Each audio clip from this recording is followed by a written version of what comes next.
বৃষ্টি কমলেও রাজ্যের বন্যা পরিস্থিতি বদলাচ্ছে না। ডিভিসির ছড়া জলে এই মুহূর্তে বানভাসী দক্ষিণবঙ্গের একাধিক জেলা। ডিভিসির জলে ভাসছে হুগলির বিস্তীর্ণ এলাকা, এখনো জলমগ্ন আরামবাগ, খানাকুল। আমরা আপনাদের সেই ছবি দেখাবো। আমাদের প্রতিনিধিরা রয়েছেন সেই সমস্ত জেলার ছবি আপনাদের সামনে লাইভ তুলে ধরবেন। থই থই রাস্তাঘাট, বাড়ি ঘর সব জলের তলায়। ত্রাণ উদ্ধারে জোর দিচ্ছে প্রশাসন। এই মুহূর্তে আরামবাগের ছবি দেখাচ্ছি আপনাদের। সরাসরি চলে যাব, রুমেলা রয়েছেন আমাদের সঙ্গে সেখান থেকে। রুমেলা, গতকাল থেকে আমরা দেখছি যে বিপজ্জনক ছবি উঠে আসছে দক্ষিণবঙ্গের একাধিক জেলা, যা এই মুহূর্তে জলের তলায়। সকাল থেকে আজ কি ছবি দেখছো?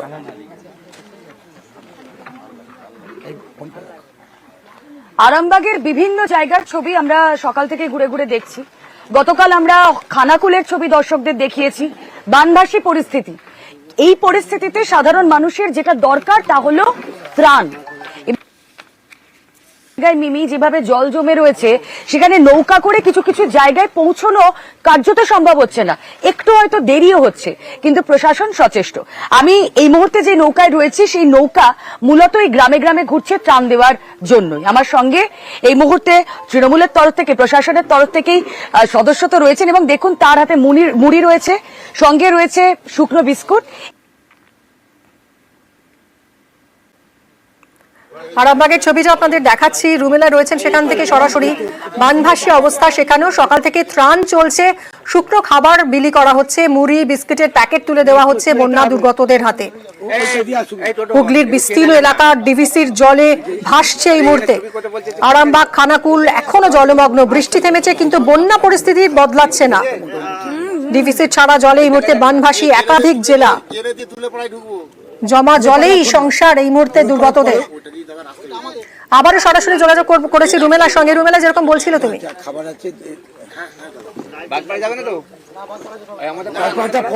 এখানে এমনি একটা নেটওয়ার্ক ইস্যু রয়েছে মিমি, আমি কথা বলার চেষ্টা করবো। আমার সঙ্গেই রয়েছেন অবশ্যই প্রশাসনের তরফ থেকে।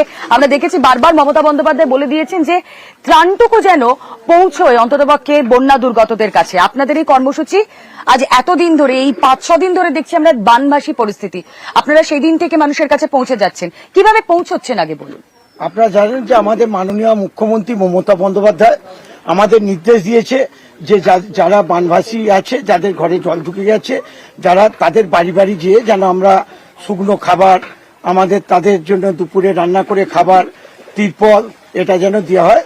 তাই আমরা এসেছি, আমাদের মা আমরা এসেছি,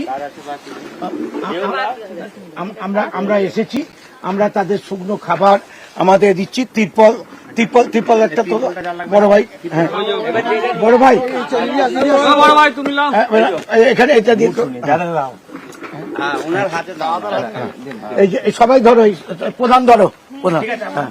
মানে আমরা সেই মাননীয় মুখ্যমন্ত্রীর যে নির্দেশ, সেই নির্দেশ অনুযায়ী আমাদের পঞ্চায়েত প্রধান, কর্মাধ্যক্ষরা, আমাদের জেলা পরিষদ, পঞ্চায়েত সমিতি, গ্রাম পঞ্চায়েত সকলে মিলে আমরা ময়দানে নেমে গেছি। তাই আজকে শুধু নয়, যে কদিন আচ্ছা আমরা তো বিভিন্ন জায়গায় দেখছি, ইনফ্যাক্ট আমরা যেখান দিয়ে এলাম সেই জায়গাটাও পুরো ধান জমি, সেই ধান চাষ নষ্ট, ফসলের জমি, ফসল নষ্ট, আর হাতে গোনা কয়েকদিন তারপরেই মা দুর্গা আসছেন। আমরা আমাদের নিউজ 18 বাংলার দর্শকদের জন্য আসছে মা ভাসছে ঘা বিশেষ পর্ব রাখছি। এই যে গায়ের এই অবস্থা, চাষের জমি জলের তলায়, ফসলের জমি জলের তলায়, শস্য বীমার কথা আপনারা ভেবেছেন?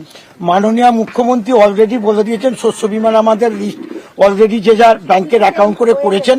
যাদের বাকি আছে রবীন্দ্র ভবনে আমাদের আবার ক্যাম্প করে হবে। যাদের বাড়ি ভেঙে পড়েছে, যে বাড়িগুলো ভেঙে পড়েছে সেগুলো আমাদের পঞ্চায়েতের পক্ষ থেকে লিস্ট হচ্ছে, যাতে কোনো মানুষের কোনো অসুবিধা না হয়।